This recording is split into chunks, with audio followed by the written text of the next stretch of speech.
राजनीति के अज्ञात शत्रु, भारत रत्न पूर्व प्रधानमंत्री श्रद्धेय अटल बिहारी वाजपेयी जी की पुण्यतिथि पर मेरा उनको कोटि कोटि नमन। देश की राजनीति में को एक नई दिशा और दशा देने वाले अटल बिहारी वाजपेयी जी का जीवन हमें हमेशा प्रेरित करता रहेगा और हरियाणा सरकार हमेशा उनके पदचिन्हों पर चलते हुए सुशासन के नए आयाम स्थापित करेगी। आम व्यक्ति के जीवन तक कैसे सुगम तरीके से सरकारी योजनाओं का लाभ पहुंच सके, यह सुनिश्चित करना ही उनको सच्ची श्रद्धांजलि होगी।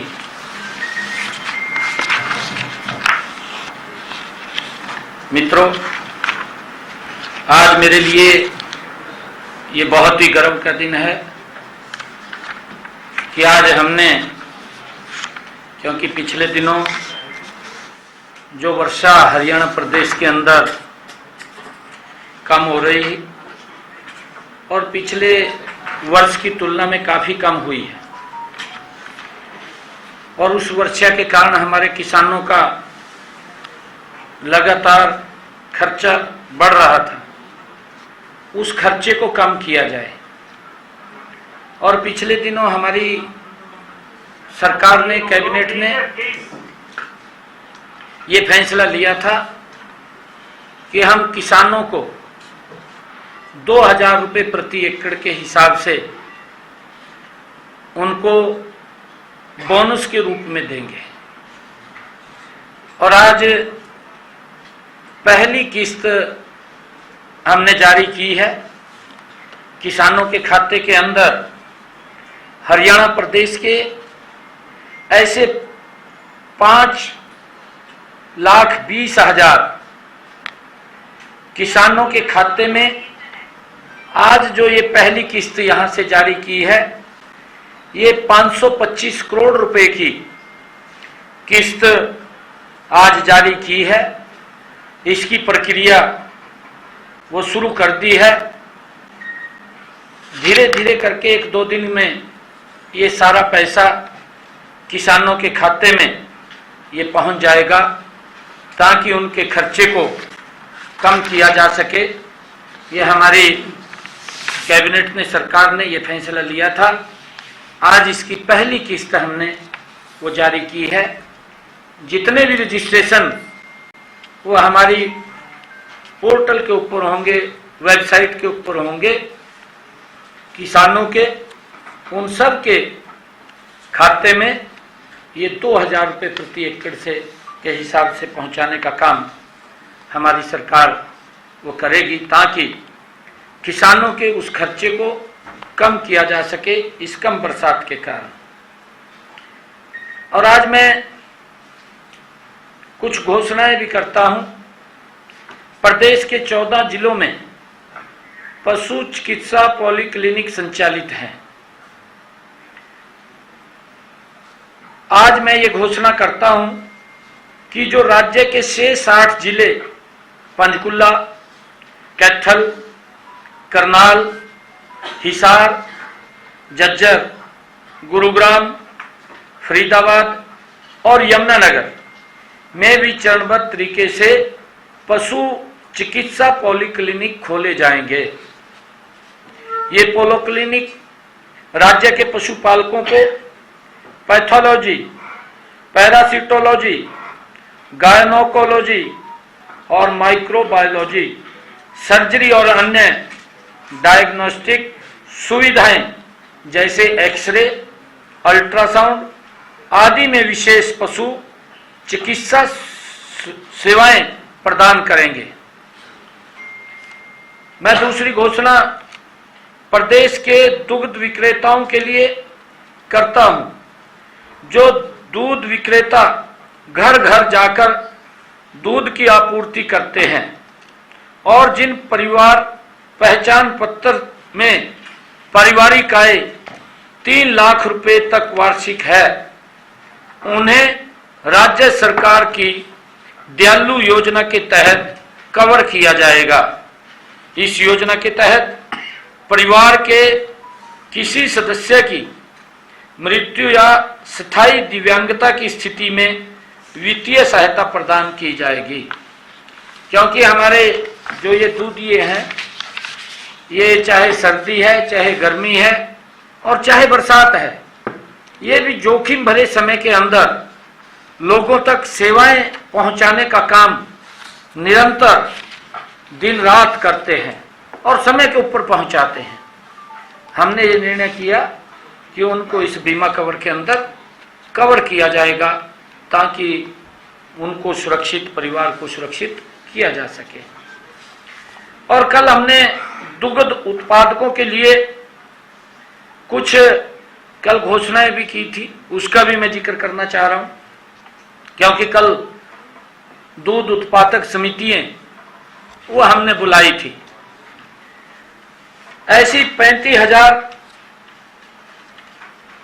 दुग्ध सहकारी समितियों से जुड़े दूध उत्पादकों की अप्रैल, मई, जून के 15 करोड़ 59 लाख रुपए वो सब्सिडी के उनके रुके हुए थे। कल हमने वहां बटन दबा करके डीबीटी के माध्यम से उनके खाते में ये पैसा पहुंचाया है। इस वित्त वर्ष के दौरान अंत्योदय परिवारों के सदस्यों की प्रोत्साहन राशि 5 रुपए प्रति लीटर से बढ़ाकर 10 रुपए प्रति लीटर कर दी गई है। कल हमने ये निर्णय किया था। इसी योजना के अंतर्गत पिछले वित्त वर्ष में 39 करोड़ 37 लाख की सब्सिडी दी गई थी, जो कि इस वित्त वर्ष योजना का बजट हमने 100 करोड़ रुपए कर दिया है। हमने 5वां जो कार्य दुग्ध उत्पादकों के लिए किया, मुख्यमंत्री दुग्ध उपहार योजना के तहत वीटा के जून 2024 तक के लगभग 41 करोड़ रुपए की राशि लंबित बिलों की अदायगी विभाग द्वारा वो थी। हमने कल इसका भी निर्णय किया है कि वो 2-3-4 दिनों के अंदर ये सारा का सारा पैसा उन तक पहुंच जाएगा, वो भी जारी करने का हमने निर्णय किया है। और ताकि किसी को भी कोई दिक्कत परेशानी ना हो, उसको लेकर के हमारी सरकार ये प्रमुखता से दुग्ध उत्पादकों के लिए, चाहे हमारे जो किसान है, जो पशुपालक हैं, ऐसे सब लोगों के लिए हमने ये काम किया है। आज के जो हमारे, क्योंकि एक प्रमुखता से जो हमने, हमारी कैबिनेट ने फैसला किया था, हमने फैसला किया था कि किसानों को उनके खाते में बारिश कम होने की वजह से 2-2 हजार रुपये हम भेज रहे हैं। आज हमने उसकी फर्स्ट किस्त जारी की है और उस फर्स्ट किस्त के अंदर हमने 525 करोड़ रुपया भेजा है। क्योंकि आप लोगों के बीच में मैं कुछ क्वेश्चन वो विपक्ष से करना चाह रहा हूं, क्योंकि आजकल वो प्रदेश के अंदर हमारी पार्टी के प्रति, क्योंकि कांग्रेस अपना राजनीतिक लाभ लेने के लिए, अपनी खोई हुई राजनीतिक जमीन को तलाशने के लिए हमारी सरकार के प्रति ऊल जुलूल, निराधार, तथ्यहीन, भ्रामक व झूठे आरोप लगा रही है। इसके लिए उन्होंने एक यात्रा शुरू की है, उसको जानते हैं। मैं उनको पूछना चाहता हूं कि हमारी सरकार ने, मैं 10-11 क्वेश्चन तैयार किए थे, परंतु कांग्रेस की स्थिति इतनी खराब है कि इतने ज्यादा क्वेश्चन हो गए मेरे पास। मैं सोच रहा था कि हम लगातार काम कर रहे हैं और क्वेश्चन बढ़ते चले गए। मैं पूछ रहा था, अब ये किसानों से संबंधित क्वेश्चन पूछ रहा हूं मैं, और भी होंगे बचे हुए, वो भी अभी क्योंकि मैं लिख रहा था तो ध्यान नहीं रहे।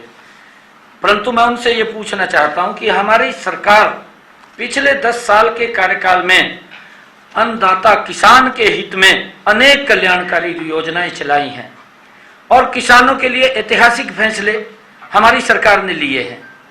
हमने पिछले 10 वर्षों में 50,65,264 मीट्रिक टन बाजरे की खरीद एमएसपी पर की है। उस पर बाजरे पर हमने भावांतर भी दिया है। मैं आज आपके माध्यम से किसानों के हितैषी होने के नाम पर जो घड़ियाली आंसू बहा रहे हैं, जो घूम रहे हैं हिसाब मांगते हुए, मैं उनसे पूछना चाहता हूं कि आपका 10 साल का कार्यकाल रहा, आप भी 2004 से लेकर के 2014 तक 10 वर्ष तक सत्ता में रहे। आप ये बताने का काम करें कि हरियाणा प्रदेश के किसान का बाजरा एमएसपी पर कितना खरीदा है। आपकी जो फिगर थी 50 लाख, हाँ मैं फिगर बता रहा हूं, 50,65,264 मीट्रिक टन एमएसपी पर खरीदा है। भावांतर भी दिया है हमने, ये एमएसपी पर खरीदा है और भावांतर भी दिया है। मैं उन लोगों को पूछना चाहता हूं, वो भी अपना एक पत्र जारी करके बताएं कि हमारी 2014 से लेकर के 2010 तक सरकार रही है कि आपने कितना एमएसपी पर खरीदा है। दूसरा, मैं ये क्वेश्चन पूछना चाहता हूं कि दूसरी बात यह भी मैं बताना चाहता हूं कि हमने पिछले 10 सालों में कुल 33,52,000 मीट्रिक टन सरसों एमएसपी पर खरीदी है। उन्होंने अपने 10 साल में कितनी सरसों एमएसपी पर खरीदी है, वो अपने प्रदेश के, हरियाणा प्रदेश के किसान को बताने का काम करें, इसके ऊपर जवाब देने का काम करें कि उनका भी 10 साल का कार्यकाल रहा। हमने तो 33,52,000 मीट्रिक टन किसान की सरसों एमएसपी पर खरीदी, वो भी बताएं कि उन्होंने 10 सालों में कितनी सरसों एमएसपी पर खरीदी है। तीसरा मेरा क्वेश्चन है कि 10 साल के कार्यकाल में 96,232 मीट्रिक टन सूरजमुखी की खरीद हमने एमएसपी पर की है। हमने वर्ष 2023-24 में सूरजमुखी की भावांतर भरपाई योजना के तहत किसानों को भाव के अंतर की भरपाई करके एमएसपी के बराबर भाव देने की नई पहल शुरू की है। उन्होंने सूरजमुखी के खरीद के मामले में भी किसानों के साथ धोखा किया है, जो ये आजकल हिसाब मांग रहे हैं। यदि मेरा यह आरोप गलत है तो वो बताएं कि उन्होंने अपने 10 वर्षों में, अपने शासनकाल के अंदर कितनी सूरजमुखी किसान की एमएसपी पर खरीदी है, ये बताने का काम करें। खाली इधर उधर के आरोप नहीं लगाने चाहिए, झूठ नहीं बोलना चाहिए। चौथा मेरा क्वेश्चन है कि 2005 से 14 तक हमारा अन्नदाता अपनी आलू, प्याज, टमाटर जैसी फसलें हर वर्ष सड़कों के ऊपर फेंकता था। आप लोगों को भी मालूम है, क्योंकि आप लोग दिखाते थे। आप तो जहां किसान ट्राली झाड़ के सड़क के ऊपर चला जाता था, सबसे पहले आप ही दिखाते थे उसको। वो सड़क के ऊपर फेंकने के लिए मजबूर होता था।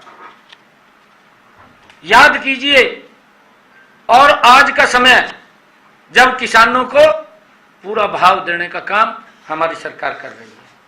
हमारी सरकार ने सुनिश्चित किया है कि बागवानी किसानों को बाजार भाव में गिरावट की मार न झेलनी पड़े, इसके लिए हमने भावांतर भरपाई योजना के तहत बागवानी फसलों को भी सुरक्षित करने का काम ये हमारी सरकार ने मूल्य निर्धारण किया है। इस योजना के तहत मैं बताना चाहता हूं, इस योजना के तहत, भावांतर भरपाई योजना के तहत हमारी सरकार ने फल व सब्जी उत्पादक 16,000 से अधिक किसानों को 64 करोड़ रुपए राशि भावांतर भरपाई के रूप में हमने उन तक पहुंचाई है। ये हमारे 10 वर्षों का कार्यकाल है। वो भी बताएं कि उन्होंने इसके लिए भावांतर भरपाई में कोई काम, कोई नीति, कोई योजना बनाई है, झूठ बोलने का कोई फायदा नहीं है। हमारी सरकार उनसे ये जवाब मांगने वालों से पूछना चाहती है कि वो भी बताएं कि उन्होंने कौन कौन सी स्कीम के अंदर उन किसानों को लाभ पहुंचाया है। पांचवा मेरा क्वेश्चन है कि हमने 14 अन्य फसलें भी रिकॉर्ड खरीद एमएसपी पर की है, कर रहे हैं, आपके सामने है। अब हमने फैसला लिया है कि शेष जितनी भी फसलें किसान की हैं, एक एक दाने को उसको भी हमारी सरकार एमएसपी पर खरीदने का काम करेगी। मैं उन लोगों से पूछना चाहता हूं जो लोग झूठ का डंडोरा पीट रहे हैं पूरे हरियाणा प्रदेश के अंदर, वो ये बताने का काम करें कि उन्होंने अपने समय में कितनी फसलें एमएसपी पर खरीदी हैं, वो भी जारी करें। वो बताएं ना कि 10 वर्षों के अंदर वो सत्ता के अंदर है, केंद्र के अंदर सरकार थी, प्रदेश में भी सरकार थी, वो बताने का काम करें। हमने तो बताया है कि नहीं, हमने पिछले 10 वर्षों के अंदर 14 अन्य फसलें एमएसपी पर खरीदी हैं और हमने अब निर्णय लिया है कि किसान की सारी फसलें हम एमएसपी पर खरीदेंगे। परंतु वो जो झूठ फैला रहे हैं, जो झूठ बोल रहे हैं, वो भी बताने का काम करें कि हमारा 10 साल का कार्यकाल था, कितनी फसलें एमएसपी पर खरीदने का काम वो उनकी सरकार ने किया है। छठा मेरा क्वेश्चन है कि फसल की खरीद और अन्य सरकारी लाभों के लिए बोई गई फसल का पंजीकरण और सत्यापन किए जाने के लिए 4 जुलाई 2019 से मेरी फसल मेरा ब्यौरा पोर्टल का आरंभ किया गया। राज्य सरकार ने पिछले 8 सीजन में 30 लाख किसानों के खाते में सीधे 1,12,000 करोड़ रुपए की धनराशि आवंटित की गई है। हमने यह व्यवस्था की है कि फसल बेचने के बाद 72 घंटे के अंदर अंदर फसल की बिक्री का पैसा सीधा किसान के खाते के अंदर जमा हो जाएगा। यदि किसी कारण से 72 घंटे से देरी होती है अदायगी में, तो उस किसान को 9% की दर से ब्याज देने का प्रावधान भी ये हमारी सरकार ने किया था। और मैं आज आपको बताना चाहता हूं, वो लोग भी इस बात को जरूर सुने कि जिन किसानों की पेमेंट किसी कारण से 72 घंटे में जमा नहीं हुई, उनको ब्याज के रूप में 1 करोड़ रुपए से अधिक की राशि देने का काम भी हमारी सरकार ने किया है। जो लोग ये हिसाब मांग रहे हैं, मैं उनको ये आईना दिखाना चाहता हूं कि हमारी सरकार किस प्रकार से मजबूती से किसान हित के अंदर निर्णय भी ले रही है, किसान को मजबूत भी कर रही है, किसान को सशक्त भी करने का काम हमारी सरकार कर रही है। वो जो घूम रहे हैं, क्योंकि उनके पास अब लोग नहीं है। मैं तो कल देख रहा था और दीपेंद्र हुड्डा कह रहा था, कहा टिकटाड़ा की लाइन लग रही, कोई नहीं आ रहा, कांग्रेस के पास टिकट मांगने भी नहीं आ रहा, ऐसी स्थिति होगी। अब ये कहना पड़ गया कांग्रेस के नेताओं को कि लाइन लग रही है टिकट मांगने वालों की, परंतु टिकट लेने भी नहीं आ रहा। ऐसी स्थिति कांग्रेस की, क्योंकि उन्होंने लोगों का शोषण किया है। लोग जानते हैं उनके कार्यकाल को, क्या हालात किए हैं। 7वां मेरा क्वेश्चन है कि हमारी डबल इंजन की सरकार ने, आदरणीय नरेंद्र मोदी जी की सरकार और हरियाणा की भारतीय जनता पार्टी की सरकार, हमारी इस डबल इंजन की सरकार ने दिसंबर 2018 में प्रधानमंत्री किसान सम्मान निधि योजना शुरू की। इसके तहत छोटे व सीमांत किसानों को 3 किस्तों में हमारी सरकार 1 साल के अंदर 3 किस्तों में 2-2 हजार रुपए के हिसाब से भेजने का काम करती है और 1 साल में 6,000 रुपए किसान तक पहुंचाती है। इस योजना के अंतर्गत मुझे खुशी है बताते हुए आज आप लोगों के बीच में कि हमारी इस डबल इंजन की सरकार ने हरियाणा प्रदेश के 20 लाख किसानों के खाते में 17 किस्तों में जो जारी हुई है, 17 किस्तें, 17 किस्तों में 5,790 करोड़ रुपया हरियाणा प्रदेश के किसानों के खाते में डायरेक्ट पहुंचाने का काम ये हमारी सरकार ने किया है। जो लोग ये घूम रहे हैं अलग अलग चेहरे बदल करके और आजकल ईमानदारी का नकाब पहन रहे हैं, नकाब पहन रखा है, जब सत्ता में आ जाएगा और नकाब उतर जाएगा, फिर दूसरा रूप हो जाएगा उनका। वो भी बताएं कि 10 सालों में ऐसी किसानों के हित की कोई योजना शुरू की है क्या? मैं उनको पूछना चाहता हूं, बताने का काम करें ना। वो हिसाब मांगते घूम रहे हैं ना, वो ये बताने का काम करें कि 10 सालों में उन्होंने इस प्रकार का कुछ सोचा है क्या? भी किसान का हालत खराब है, किसान को दिक्कत आ रही है, उनके लिए कुछ ना कुछ हम खड़ा करें। तीसरा, मैं 8वां क्वेश्चन है मेरा, 8वां क्वेश्चन है कि हमने नहरों का सही रख रखाव करके उनको तर्क संगत ढंग से नहरी पानी की आपूर्ति सुनिश्चित करके अंतिम टेल तक पहली बार हमारी सरकार ने पानी पहुंचाने का काम किया है। पिछले 40 वर्षों में, क्योंकि ये पीछे 10 साल ये भी रहे, उससे पीछे भी रहे, पिछले 40 वर्षों में कभी पानी नहीं पहुंचा। उदाहरण के तौर पर मैं बताना चाहता हूं, ये पहली बार किसान के हित के अंदर अंतिम टेल तक पानी पहुंचाने का काम हसनपुर, डंचौली, माधोगढ़ व सुरहेती माइनरों की टेल पर 39 वर्ष के बाद तथा निम्बाहेड़ी माइनर में 30 वर्ष के बाद ये पानी पहुंचा है। एक योजनाबद्ध तरीके से हमारी सरकार ने कि किसान तक उसको लाभ पहुंचे, उसके खर्चे कम हों, लगातार हमारी सरकार ये काम कर रही है। वो भी बताने का काम करें कि उनके समय के अंदर 10 वर्ष रहे, 10 वर्षों के अंदर आपने नहरों के अंदर पानी पहुंचाने का काम कितनी दूरी तक किया है, बताने का काम करें। खाली झूठ ना बोल दें, ये भी बताएं। हरियाणा आज पूछ रहा है, हरियाणा में झूठ फैला रहे हैं, झूठ बोल रहे हैं ये लोग। मेरा 9वां क्वेश्चन है, हमने ऐसी व्यवस्था की है कि उपलब्ध जल संसाधनों का तर्कसंगत उपयोग हो, वर्तमान की जरूरतें भी पूरी हों और हमने भावी पीढ़ी को भी जल संसाधन हम सौंप सके। इसके लिए हमने एक योजना चलाई, मेरा पानी मेरी विरासत स्कीम शुरू की और इसके तहत हमने किसानों को ऐसी फसलें पैदावार लेने के लिए प्रोत्साहित किया है कि जिनमें पानी की खपत कम हो। अधिक पानी की खपत वाली फसलों की जगह ऐसी फसलें लेने वाले किसानों को हमने 7,000 रुपये प्रति एकड़ के हिसाब से प्रोत्साहन राशि दी है कि वो ज्यादा पानी वाली फसलें ना लगाएं, दूसरी फसल लगाएं जिसमें पानी कम लगता है। हमारी पानी की भी बचत होगी। मेरा पानी मेरी विरासत।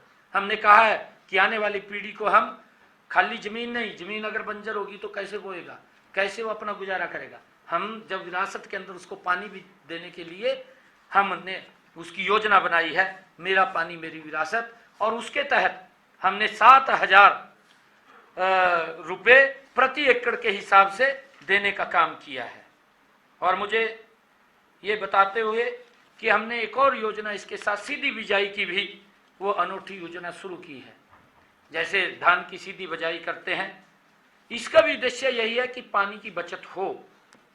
और यह योजना प्रदेश के 12 जिलों अंबाला, यमुनानगर, करनाल, कुरुक्षेत्र, कैथल, पानीपत, जींद, सोनीपत, फतेहाबाद, सिरसा, हिसार तथा रोहतक में शुरू की गई। धान की सीधी बिजाई करने वाले किसानों को भी हमने 4,000 रुपये प्रति एकड़ के हिसाब से उनको इंसेंटिव दिया, अनुदान दिया है। और इन दोनों पहलों के तहत अब तक किसानों को हमने 255 करोड़ रुपया डायरेक्ट उनके खाते के अंदर पहुंचाया है। जो हिसाब मांग रहे हैं, क्या उन्होंने भी इस बारे में सोचा है? वो बताने का काम करें। क्या उन्होंने इसके बारे में दूर तक कोई प्लानिंग भी की थी? उनकी तो प्लानिंग होती थी कि किसान की जमीन को कैसे दफा 4 और दफा 60 का वो दिखा करके कैसे हड़पी जाए, कैसे बिल्डरों को दी जाए, ये उनका ध्यान रहता था। ऐसी चीजों के ऊपर उनका ध्यान नहीं रहता था। वो बता देंगे आपको। ये मैंने आपको फिगर बताई है आज कि हमने इस योजना के तहत इतने पैसे दिए हैं। ये किसान के हित के अंदर है। ये जो लोग बोल रहे हैं, ये हिसाब मांग रहे हैं, झूठ बोल रहे हैं, झूठ फैला रहे हैं, मैं तथ्यों से बात कर रहा हूं। 10वां मेरा क्वेश्चन है कि हमने पराली जलाने की एक ज्वलंत समस्या थी। पोल्यूशन भी फैलता था। केजरीवाल भी बोलता था दिल्ली में बैठ करके कि हमारा हरियाणा और पंजाब का किसान वो पराली जलाता है और यहाँ पोल्यूशन फैलता है। ये मैं तो पंजाब के किसानों को भी कहना चाहूंगा कि माननीय सुप्रीम कोर्ट ने फैसला दिया है। माननीय सुप्रीम कोर्ट ने भी हरियाणा के इस फैसले की प्रशंसा की है और पंजाब सरकार को चिताया है और ये बात कही कि हरियाणा से सीख लें किस प्रकार से पराली प्रबंधन के ऊपर काम होता है। हमने पराली प्रबंधन के ऊपर काम किया है। हमने किसानों को 50% अनुदान पर 59,435 फसल अवशेष प्रबंध उपकरण उपलब्ध कराए हैं। इसी तरह से 80% अनुदान पर 6,794 कस्टम हायरिंग सेंटर स्थापित किए गए हैं, जहां से किसान फसल अवशेष उपकरण किराए पर ले सकता है। किसानों को 821 करोड़ रुपए की राशि सब्सिडी के रूप में दी जा चुकी है। उनको भी हम 1,000 रुपये प्रति एकड़ के हिसाब से कि अगर वो पराली ना जलाएं, उसको काट करके वो बेचने का काम करें, उसके लिए चाहे रिपर की व्यवस्था थी और चाहे हम अन्य बेलर की व्यवस्था थी, वो सारी की सारी हमने करके दी है और उसको हमने सब्सिडी पर भी दिया है। और इसके लिए किसानों को 1,000 रुपये प्रति एकड़ देने से 821 करोड़ रुपए की सब्सिडी हमने इसके माध्यम से, चाहे वो इंस्ट्रूमेंट है और चाहे पराली ना जलाएं, 1,000 रुपये उसके अंदर ये हमने ये इंस्ट्रूमेंट के लिए दिया है। 821 करोड़ रुपए की सब्सिडी इसके ऊपर हमने दी है। और इसी के साथ ही मैं आपको बताना चाहता हूं कि हमारी सरकार ने पराली प्रोत्साहन योजना के तहत 1,000 रुपये प्रति एकड़ की दर से किसानों को 232 करोड़ रुपए की राशि प्रोत्साहन के रूप में भी दी है कि वो अपनी फसल को न जलाएं। ये किसान तक पहुंचा है पैसा 232 करोड़ रुपए, जो ये हिसाब मांगते फिर रहे हैं। इब मोदी जी ने ये तो बढ़ा नहीं पाए आज तक, आजादी के बाद ऐसी सड़कें, ये पहली बार ऐसी सड़कें मिली हैं। इब तेल भी इनका खर्च कम हो रहा है, झूठ बोल रहे हैं और कहीं खड्डा नहीं लगता, राम ते जहां उसके ऊपर चल का, और दुष्प्रचार करते घूम रहे हैं। वो भी बताने का काम करें वो भी कि भाई पराली प्रबंधन के लिए हमने अपने समय के अंदर क्या काम किया है। उसको जफियां पहरे जो ये हमारे किसान को भी बदनाम करता था। हरियाणा के और पंजाब के किसानों को किस प्रकार से अपमानित किया कि हरियाणा पंजाब का किसान वो पराली जलाता है और कांग्रेस के लोग ये भूपेंद्र हुड्डा उन्होंने जफियां पहरिया, उसनों सिट्टे दे रहा और मिलकर के चुनाव लड़ रहा आपके सामने। यार मैं तो ये बात कह रहा आपके सामने किस प्रकार से। 11वां मेरा क्वेश्चन है, ये झूठ बोल रहे हैं। 11वां मेरा क्वेश्चन है कि हमारी सरकार के दौरान फसलों का जो प्राकृतिक आपदा में नुकसान हुआ है, खराबा हुआ है, हमने मुआवजे के तौर पर इनके समय के अंदर तो 1-1 रुपये, 2-2 रुपये, 5-5 रुपये का चेक पकड़ा देते थे। आपके सामने आपने छापे हैं।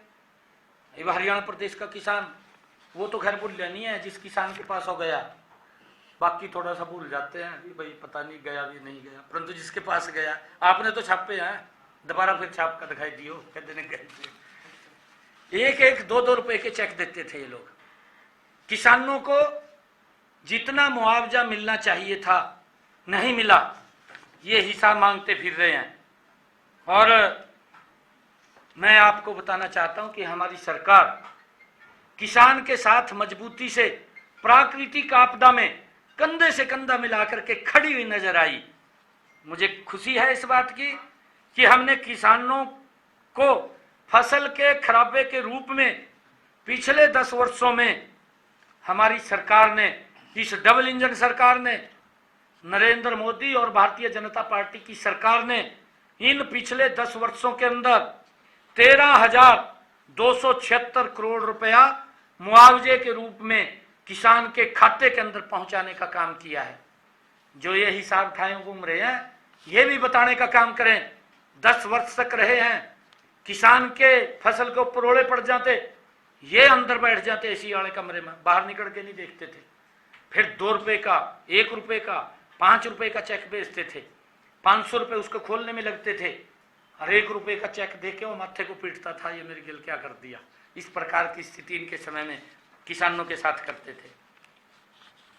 12वां मेरा क्वेश्चन है, 13,276 में जो राजस्व प्रबंधन वाला या फसल बीमा ना योजना ना ना वाला भी है, ये सारा है, प्रधानमंत्री फसल बीमा टोटल है। हमारा भी और हाँ टोटल 10 वर्ष। इनका भी पूछो 10 वर्षों में कितना दिया है। इन्होंने विरोध किया था प्रधानमंत्री फसल बीमा योजना का, कांग्रेस ने विरोध किया था। ये विरोध इसीलिए किया था कि क्यों किसान सशक्त होएगा इसके माध्यम से, वो सशक्त नहीं होना चाहिए, मजबूत नहीं होना चाहिए, इसके कारण से इन्होंने विरोध किया था। ये बताने का काम करें। 12वां मेरा क्वेश्चन है कि पिछली सरकार के दौरान CLU के नाम के ऊपर किसानों की जमीन किस प्रकार से उनकी खोज करके और बिल्डरों को दे दी जाती थी, आप सबके सामने है। उसके अंदर मोटा ये माल खाते थे, उसके अंदर तभी देते थे। किसान अपना चिंगाड़ा मारता रहता था, कराता रहता था, सुनने वाला कोई नहीं था। ये तो मनोहर लाल जी आए गए, उन्होंने छटवाए का कुछ किसानों की तो जमीन दी है, परंतु पिछले 10 वर्षों के अंदर हरियाणा प्रदेश के अंदर एक भी किसान ये नहीं कह सकता कि हमारी जमीन को जबरदस्ती खोसा गया है। हमने योजना बनाई भूमि पोर्टल के माध्यम से, किसान को अगर जमीन ली है उसका उचित मूल्य दे करके वो जमीन लेने का काम किया है। ये हिसाब मांगते फिर रहे हैं। जिनके मुंह भ्रष्टाचार के अंदर खून मत से पड़े हैं, वो लोग वो हिसाब मांग रहे हैं। अगर मुंह भी खोलते हैं उसके अंदर भी भ्रष्टाचार का खून निकलता है। किस प्रकार की स्थिति है भाइयों। मैं आज ये लोग जो कह रहे हैं, दूसरा ये 12 मैंने बताए हैं और 13वां एक और है।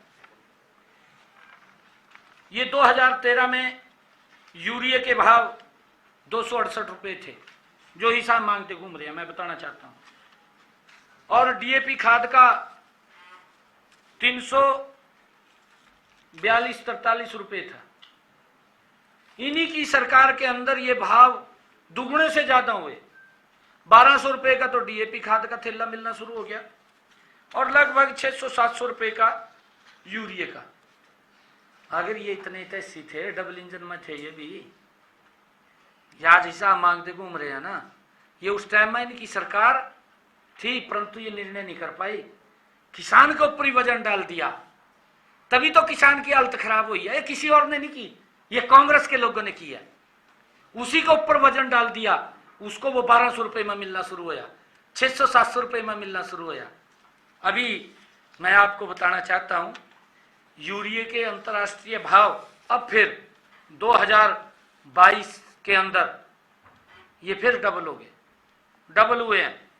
अंतर्राष्ट्रीय स्तर के ऊपर ये प्रति बैग यूरिया 2450 रुपए और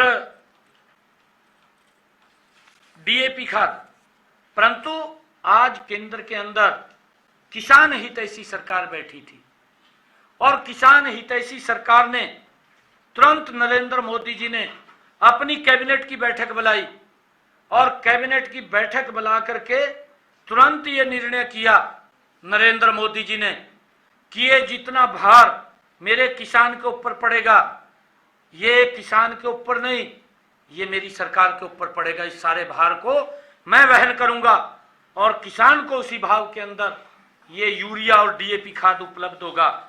आज उसी में ही मिल रहा है। और इसके ऊपर मैं आपको बताना चाहता हूं कि जो सब्सिडी इसके ऊपर है लगभग 1,30,000 करोड़ रुपए की सब्सिडी ये नरेंद्र मोदी सरकार ये देश के किसानों को दे रही है। 1,30,000 करोड़ रुपए की सब्सिडी। किसान के ऊपर दबाव नहीं पड़ा, किसान के ऊपर वजन नहीं पड़ने दिया, क्योंकि दिल्ली के अंदर किसान हितैषी सरकार बैठी थी, किसान की चिंता करने वाली सरकार बैठी थी। परंतु जब ये यात्रा लेकर के निकल रहे हैं, मैं इनसे पूछना चाहता हूं, भाई आप तो मुख्यमंत्री थे तब, था या नहीं था? मुख्यमंत्री था, ये केंद्र में भी इनकी सरकार थी, प्रधानमंत्री था। एक शब्द इसने बोला हो जाकर के दिल्ली में, ये बात कही होगी किसान को, हमारा तो ये हरियाणा प्रदेश किसानी प्रदेश है, यहां तो सारे किसानी करते हैं। अगर ये किसान हितैषी होता, ये दिल्ली में गया हो जाकर के इसने वहां बोले हो, कोई लेटर कार्ड का दिखाई दे भाई इसने प्रधानमंत्री के पास जाके हरियाणा के किसान की बात रखी है, भाई वही किसान के ऊपर इतना वजन पड़ गया, इसको कम किया जाए, इसको सब्सिडी दी जाए, नहीं दी। परंतु हमारी सरकार ने ये 1,30,000 करोड़ रुपए की सब्सिडी दे करके किसान को उसी भाव के ऊपर यूरिया देने का काम किया। मेरे ये कुछ क्वेश्चन थे, क्योंकि ये घूम रहा है। अगली बार प्रेस कॉन्फ्रेंस में फिर कुछ और क्वेश्चन लेकर के आऊंगा और फिर आपसे मैं बात करूंगा। बहुत बहुत धन्यवाद, क्योंकि मेरा कार्यक्रम हो गया। जी जी, ये बताएं कि एक तो आपने बता दिया कि और भी सवाल आप जागेंगे कांग्रेस से, ये जिस तरह से हिसाब पिछले कई दिनों से मांगा जा रहा है, जिसका दिया नहीं आज तक, आपने जिक्र किया, क्या ये सीएम नायब सैनी की प्रेस कॉन्फ्रेंस आप सुन रहे थे। हरियाणा के मुख्यमंत्री नायब सिंह सैनी प्रेस कॉन्फ्रेंस कर रहे थे और आज आपको बता दें कि उन्होंने इस प्रेस कॉन्फ्रेंस के दौरान कई अहम घोषणाएं हरियाणा वासियों के लिए की है। तो कहीं ना कहीं लाभ मिलता हुआ फिर से एक बार हरियाणा वासियों को नजर आया है। 5,20,000 किसानों को बोनस मिला, उसकी किस्त जो है देखिए आज से जारी कर दी गई है और किसानों के लिए 525 करोड़ की किस्त जारी की गई है।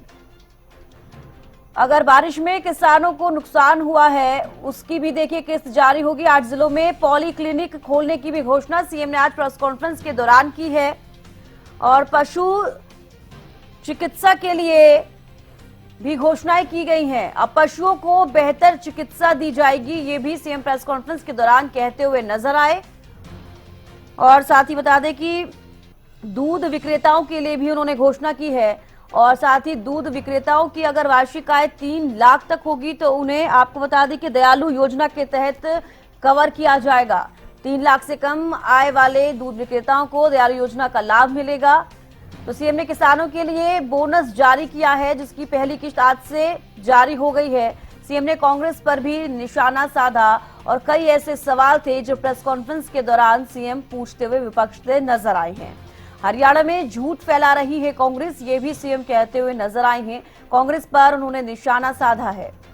तो देखिए कई घोषणाएं हरियाणा के मुख्यमंत्री नायब सिंह सैनी ने प्रेस कॉन्फ्रेंस के दौरान की हैं।